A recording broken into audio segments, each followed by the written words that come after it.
BSNL presents कौन बनाएगा प्रधानमंत्री, powered by Okaya. BSNL Hindustan बोल रहा है, ओकाया टर्बुलर का वादा लाइव डबल से भी ज्यादा।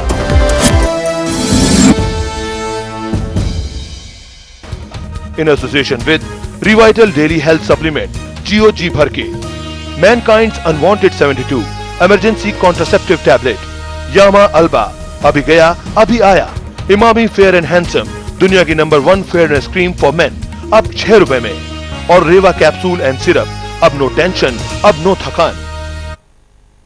सारा प्रणाम, मैं हूं संजय बरागटा। तीसरे दौर के लिए चुनाव प्रचार का शोर थम गया है, लेकिन उससे ठीक पहले जिस तरह से बोफोर्स का जिन्न बाहर निकला है और गुजरात दंगों की अग्नि परीक्षा से नरेंद्र मोदी को फिर गुजरना है, बाकी के तीनों दौर के लिए पार्टियों को एक दूसरे पर छींटा कसी करने के लिए गर्मा गर्म मुद्दा मिल गया है। तीसरे दौर की 107 सीटों को मिलाकर अभी तक कुल 278 सीटों पर चुनाव होने हैं। अगले 1 घंटे तक हम इन सभी मुद्दों पर चर्चा करेंगे और इस दौरान हमारे साथ जुड़ेंगे कांग्रेस प्रवक्ता अभिषेक मनु सिंघवी, बीजेपी प्रवक्ता प्रकाश जावड़ेकर और सुप्रीम कोर्ट के वरिष्ठ वकील KTS तुलसी, साथ ही वरिष्ठ पत्रकार प्रभाष जोशी लगातार हमारे साथ स्टूडियो में मौजूद रहेंगे। तो 30 अप्रैल को बोफोर्स मामले पर सीबीआई को विशेष अदालत में जवाब देना है। उससे पहले ही सीबीआई की मोस्ट वांटेड लिस्ट से मुख्य आरोपी ओटावियो क्वात्रोकी का नाम गायब हो गया। सीबीआई के इस कदम के चलते इंटरपोल से उसके खिलाफ जारी रेड कॉर्नर नोटिस वापस ले लिया गया। बोफोर्स तोप दलाली के इकलौते जिंदा आरोपी ओटावियो क्वात्रोकी अब सीबीआई की वांटेड लिस्ट में नहीं है। उसके खिलाफ 12 साल पुराने इंटरपोल के रेड कॉर्नर नोटिस को हटा लिया गया है।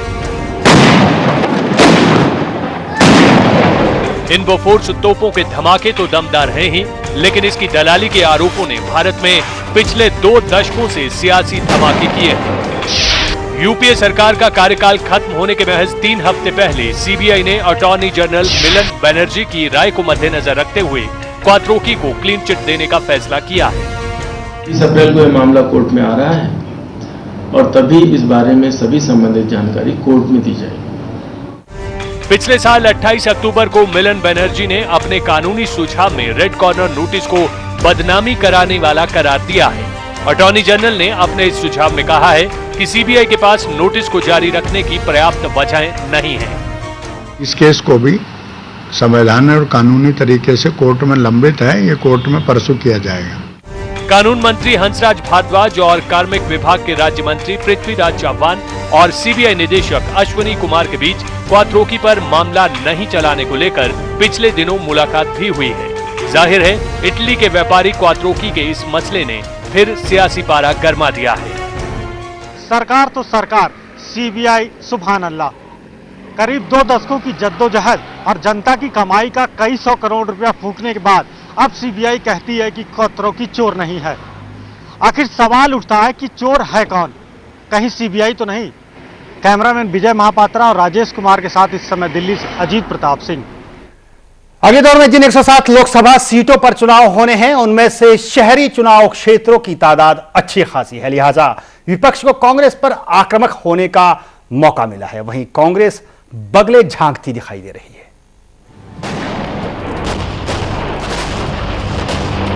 तमाम कसौटियों पर खरी उतरने वाली बोफोर्स तोप के सियासी गोले भी कम असरदार नहीं। ऐन चुनाव के बीच बोफोर्स एक बार फिर गरजी तो उतनी ही बुलंद आवाज विपक्ष को भी दे गई। क्वात्रोकी को क्लीन चिट पर तमाम दूसरे साथियों के साथ बीजेपी के मौजूदा नंबर 1 आडवाणी भी बोले और दूसरे नंबर पर दस्तक दे रहे मोदी भी। इसका एक अर्थ यह भी निकलता है कि वो मान करके चले हैं कि इसके चुनाव के बाद उनकी सरकार नहीं आने वाली है। एक विदेशी मानस ने छोड़ी मुकवा माटेनो दिल्ली सरकारनो निर्णय અને એ જ દિવસે આ ભારતમાંના એક દીકરાને જેલમાં પૂરવા માટેનો ગાળિયો રચવાનો ફેસલો। हालात ऐसे बने कि कांग्रेस के पास कहने के लिए तो खैर ज्यादा कुछ बचा ही नहीं। ये सब किसने कितने 15 साल से कह रहे हैं और हर कोर्ट में हारे हैं। किसी कोर्ट ने इनके पक्ष में नहीं फैसला दिया, चाहे कोई भी कोर्ट हो। और जब ये सत्ता में थे इन्होंने पूरी कोशिश कर ली। कांग्रेस के लिए बड़ी परेशानी सीबीआई के फैसले की टाइमिंग है। पार्टी पर पहले से ही क्वात्रोकी को बचाने के तमाम आरोप लगे हुए हैं। ऐसे में अगर मौजूदा फैसले का जरा भी असर शहरी मतदाताओं पर पड़ गया तो लेने के देने पड़ सकते हैं। इस समय दिल्ली से राजेश कुमार के साथ अहमदाबाद से दीक्षित सोनी। इस वक्त हमारे साथ मेहमान जुड़े हुए हैं बीजेपी प्रवक्ता प्रकाश जावड़ेकर और सुप्रीम कोर्ट के वरिष्ठ अधिवक्ता केटीएस तुलसी। सबसे पहले जावड़ेकर साहब, क्या अगले 3 दौर के चुनाव में आपको मुद्दा मिल गया है? तीसरा तो हो ही जाना है, 2 दौर बाकी बचे। मुद्दे जो पहले से है, महंगाई से लेकर बेरोजगारी से लेकर मंदी से लेकर किसान के साथ विश्वासघात से लेकर आंतरिक सुरक्षा तक, ये तो है ही। लेकिन ये एक नया सबूत आ गया कि कौन है क्वात्रोकी। क्वात्रोकी सोनिया गांधी के परिवार का पारिवारिक मित्र है और इसके लिए उसको बचाने की हर संभव कोशिश यूपीए सरकार ने 5 साल में की। जब हाईकोर्ट का फैसला आया तो अपील करना चाहिए था, नहीं किया। वहां से लेकर अर्जेंटीना हो, जहां एक्स्ट्राडिशन उसको पकड़ा गया था, उसको रिहा करने के लिए ही सीबीआई ने सारा काम किया और उसको पैसे वापस दिए गए। भारत से लूटा हुआ पैसा वापस देने का पुण्य काम भी इन्होंने किया। और अब ये बारी है कि ये तो उसको रेड कॉर्नर नोटिस से भी खारिज कर रहे हैं ताकि इस पर कोई, अब इस सरकार ने एक ही किया है, अपने दागी मंत्रियों का दाग सीबीआई का दुरुपयोग करके धोया है और अब मित्र जो क्वात्रोकी है उसको भी छोड़ा है। इस तरह का जमकर राजनीतिक दुरुपयोग सीबीआई का कभी नहीं हुआ, इसलिए लोग कांग्रेस ब्यूरो ऑफ इन्वेस्टिगेशन कहने लगे हैं। और इसलिए हम मानते हैं कि इससे बड़ा दुस्साहस और इससे बड़ा भ्रष्टाचार का मसला कि हर एक को क्लीन चिट देने वाला सीबीआई का एक नया भी परिभाषा हो गया, क्लीन चिट ब्यूरो।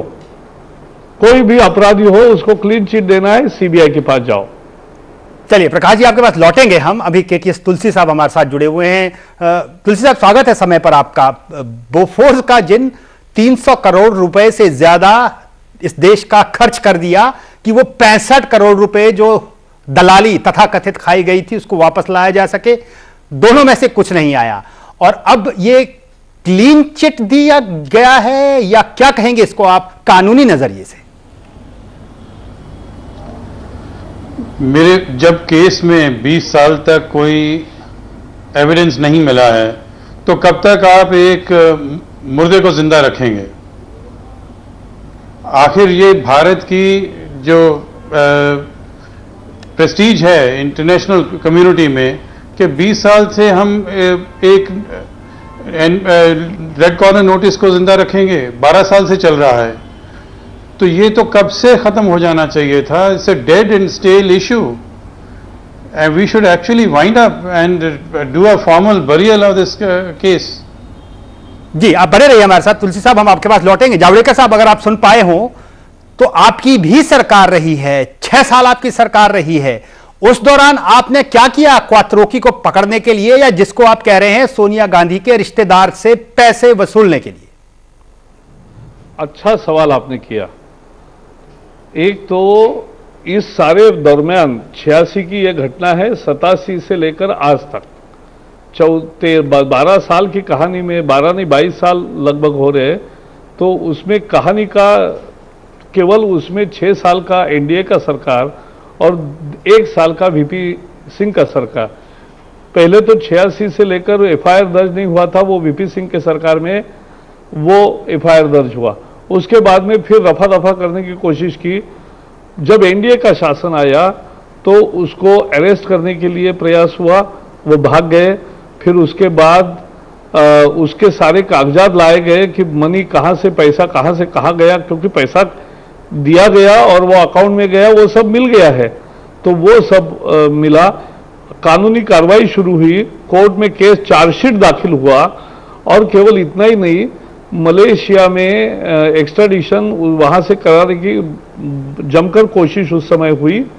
और बाद में जब हाईकोर्ट का एक फैसला आया कि जिसमें उनको दूसरे लोगों को बरी कर दिया गया, तो इसको आगे परसू करने के लिए उसी दरमियान 2004 का चुनाव हुआ और इस सरकार ने पहला काम किया उसको मदद करने के लिए।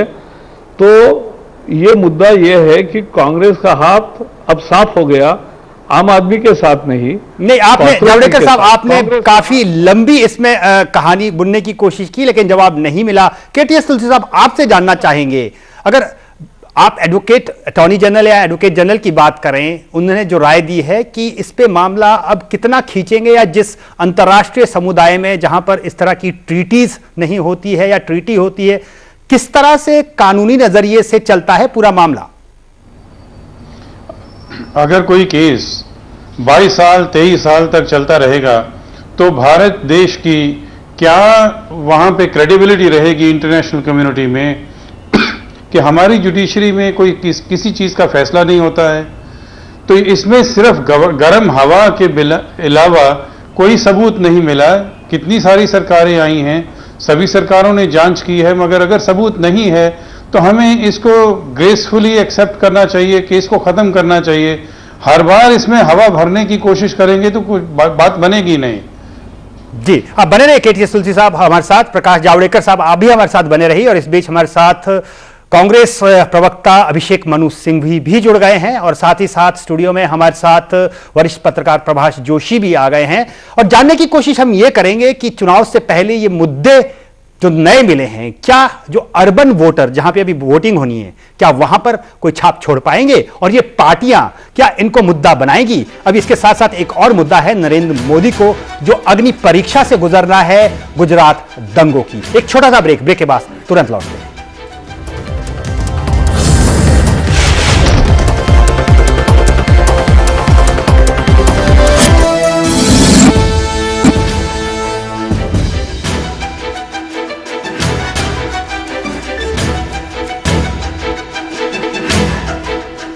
तो कौन बनाएगा प्रधानमंत्री?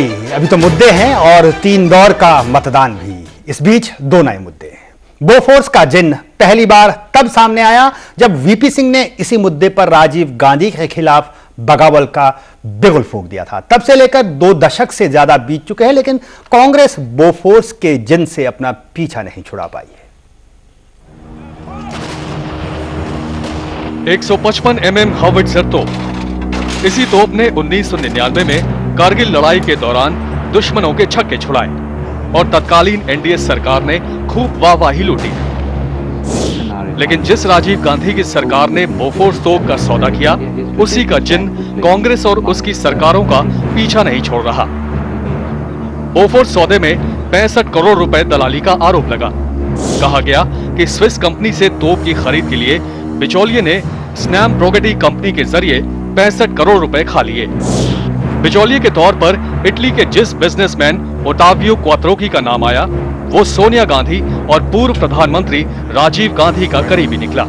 फिर क्या, 1984 में सहानुभूति लहर से राजीव गांधी ने जो ऐतिहासिक जीत दर्ज की थी, बोफोर्स के जिन्न ने 1989 के चुनावों में उन्हें सत्ता से बेदखल कर दिया।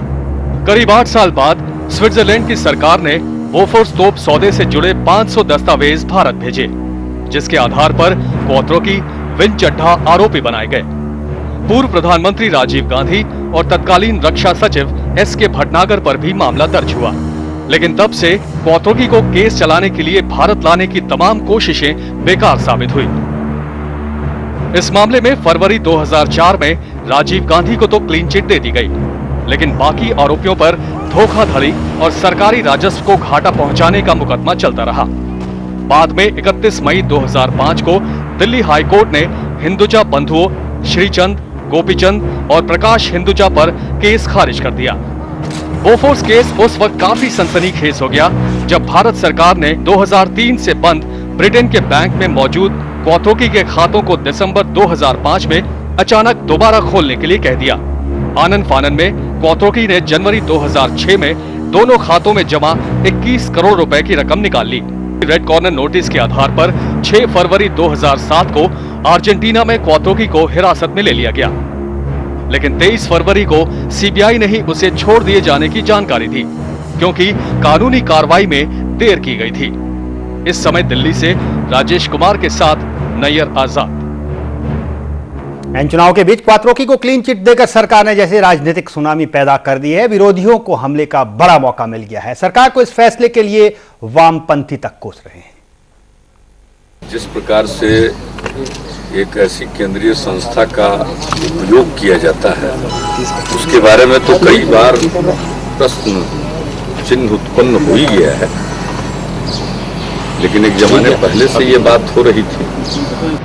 सरकार जो लेपापोती करना चाहता है बोफोर्स कांड डील के बारे में, और सरकार ने कोई कोशिश नहीं किया। I have to apologize about Bofors. It's a complete lie, and it is a lie and it's a calumny that has been used by the opposition government for 20 years.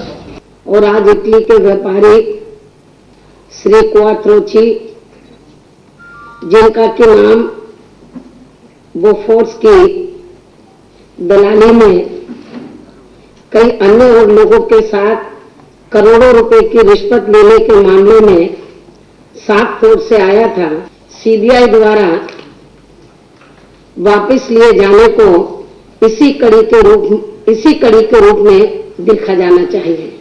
देखिए, बड़ा सिंपल केस था, cheating, fraud. इस देश का जो पैसा इस देश में आना चाहिए था वो इस देश में उससे धोखाधड़ी की गई, ताकि भारत सरकार ने ज्यादा पैसे दिए ताकि इनको जो कमीशन वगैरह मिल सके। ये केस था जो है, पैसा तो उसने लिया है इसमें, और ये केस सुप्रीम कोर्ट तक फाइट करने के काबिल है, था और रहेगा। जितने लोग उतनी बातें। और इस वक्त हमारे साथ मौजूद हैं वरिष्ठ पत्रकार प्रभाष जोशी, बीजेपी प्रवक्ता प्रकाश जावड़ेकर और सुप्रीम कोर्ट के वरिष्ठ वकील केटीएस तुलसी साहब और कांग्रेस प्रवक्ता अभिषेक मनु सिंघवी। सीधे सबसे पहले अभिषेक मनु सिंघवी, इतनी आवाजें आपने सुनी, आरोप लग रहे हैं सीबीआई का बेजा इस्तेमाल हो रहा है, कांग्रेस ब्यूरो ऑफ इन्वेस्टिगेशन कहा जा रहा है, टाइमिंग खास तौर पे क्लीन चिट देने की, क्या कहेंगे इस पर आप? अगर आप ध्यान से विरोधी या विपक्षी आवाजें सुने तो उनमें आपको शब्द मिलेंगे, एक भी तथ्य नहीं मिलेगा। ये आज 87 में बोफोर्स शुरू हुआ था, आज 22 वर्ष में 10 वर्ष गैर कांग्रेसी सरकार के हैं, और उन 10 वर्षों में ऐसी सरकारें हैं जिन्होंने बोफोर्स अपना एक राजनीतिक मुद्दा बना रखा था। आज तक वो श्री राजीव गांधी और कांग्रेस को उस पर घसीटने में सफल नहीं हुए। 2001 से 2004 तक 3.5 वर्ष तक एनडीए बीजेपी, उस वक्त के कानून मंत्री जिन्होंने बोफोर्स को अपना पर्सनल एजेंडा भी बनाया था, 4 बार मलेशिया कोर्ट में हारे, lowest court, trial court, high court, court of appeal और सबसे ऊपर का कोर्ट फेडरल कोर्ट मलेशिया का, क्वात्रोची को वापस लाने में 4 बार उनका रिजेक्ट हुई अपील सरकार की, गवर्नमेंट ऑफ इंडिया की। 2 बार दिल्ली हाई कोर्ट ने फरवरी 2004 और मई 2005 में श्री राजीव गांधी के विरुद्ध और आरोपित के विरुद्ध निरस्त कर दिया मामला, और 2004 वाला फरवरी वाला एनडीए के दौरान एनडीए के वकीलों के द्वारा आर्ग्यू हुआ, उनके द्वारा जजमेंट दिया हुआ उनके दौरान। अब इस वक्त इसके बाद तीसरी बार क्वात्रोची को अर्जेंटीना के 2 कोर्ट से 3 बार या 2 बार निरस्त किया उनके वापस रिक्वेस्ट को। उसके बाद आज सिर्फ परिमाण स्वरूप जब एजी ने एक ओपिनियन दिया, मत दिया कि जब मेन मामला निरस्त हो गया है तो उसकी आधारशिला नहीं रहती रेड कॉर्नर नोटिस की, उसके ऊपर सीबीआई एक दलील करेगी कोर्ट को। यह सीबीआई और कोर्ट के बीच का मामला है, कोई क्लीन चिट को सीबीआई दे नहीं सकती, सिर्फ कोर्ट दे सकता है, और अगर किसी को आपत्ति हो तो कोर्ट में जा सकते हैं। तो इसमें क्या राजनीतिक मुद्दा है? तो हर चुनाव में हमेशा चुनाव के वक्त उठाया जाता है कांग्रेस के विरुद्ध। एक और सवाल आपसे और जावड़ेकर साहब से, क्या एक मुद्दा बोफोर्स का जिन्न, दूसरा नरेंद्र मोदी की जांच फिर से, अग्नि परीक्षा गुजरात दंगों 2002 के दंगों से? सबसे पहले जावड़ेकर साहब आपसे जानना चाहेंगे, दोनों मुद्दे क्या उछलेंगे? नहीं, दोनों मुद्दों में अलग अलग मुद्दा है। पहला मुद्दा बोफोर्स का है जिसमें भ्रष्टाचार हुआ, यह सत्य है। जिसमें मनी कहां से कहां गई इसके सारे सबूत मौजूद है, ये दूसरी बात है। केवल किसको मिला ये बताना है, और उसमें अंतिम कहां पहुंचा है इतनी बात है, वो भी मिलेगा अगर सरकार की इच्छा है। मुद्दा है कि क्वात्रोची गांधी परिवार का पारिवारिक दोस्त है और उसके लिए उसको एक तोहफा दिया जा रहा है क्योंकि बाद में कांग्रेस आने वाली नहीं है। तो ये लोग समझते हैं, तो ये तो लोगों को और समझाएंगे जिनको नहीं समझता, लेकिन लोगों को समझता है। गुजरात दंगों का मुद्दा नहीं उठाएंगे, लेकिन ये मुद्दा उठेगा। अभिषेक मनु सिंघवी जी, आप क्या कहते हैं? अर्बन वोटिंग अभी होनी है अगले 3 फेजेस में, लगता है कि इसका असर कहीं पड़ेगा और क्या ये मुद्दे उठाए जाएंगे? देखिए, जहां तक गुजरात का सवाल है, सब लोग जानते हैं, सब लोग सुपरिचित हैं मोदी जी के चाल चरित्र चेहरे से। सब जानते हैं कि न वो माफी मांगेंगे न इस्तीफा देंगे, उनकी सत्ता लोलुपता बहुत बड़ी है। इसलिए हम किसी प्रकार से उनको मार्टर नहीं बनने देना चाहते, उनको एक विक्टिम के रूप में सामने प्रस्तुत नहीं करना चाहते। मुद्दा अपने आप बना हुआ है, कई अरसे से बना हुआ है और उच्चतम न्यायालय की न्यायिक प्रक्रिया से बना है, न कि किसी राजनीतिक आरोप से। जहां तक बोफोर्स का सवाल है, मैंने बता दिया आपको कि जनता परिपक्व है, जनता समझती है तथ्यों को, वो जानती है। 2 प्रश्न का उत्तर सिर्फ बहुत होता है इसका जवाब देने के लिए। एक प्रश्न, क्या आप 3 वर्ष के प्रयत्न, 4 कोर्ट से प्रयत्न करने के बाद मलेशिया से क्वाथरोकी को एक्सट्राडिट कर पाए थे एनडीए सरकार में 2001 से 2004 में? Answer no. दूसरा, क्या आप अपनी सरकार के वक्त दिल्ली हाईकोर्ट के फरवरी 2004 के निर्णय में पूरी तरह से परस्त हुए थे?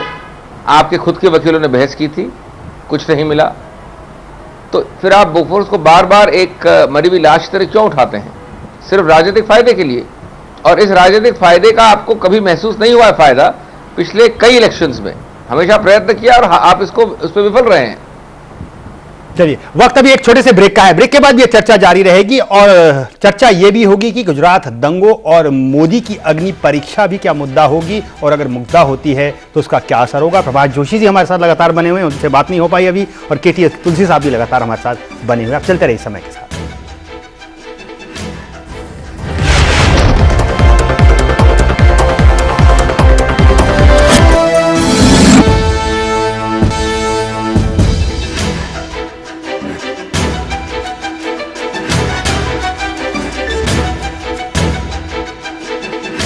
हमारी इस खास पेशकश में आपका एक बार फिर से स्वागत है। हम चर्चा कर रहे हैं 2 ऐसे तीर जो बीजेपी और कांग्रेस को उनके तरकश में मिले हैं। बीजेपी को मिला है बोफोर्स, तो कांग्रेस को मिला है गुजरात दंगों के बहाने नरेंद्र मोदी को घेरने का। बोफोर्स की चर्चा इस वक्त हो रही है। प्रभात जी हमारे साथ लगातार बने हुए हैं। प्रभात जी, आपने तमाम बहस को सुना, चर्चाओं को सुना, और मेरे ख्याल से जितना बोफोर्स के बारे में लिखा आपने है उस पे तो मगर उसी के पढ़ते बांचने लग जाए तो सदियां गुजर जाएगी।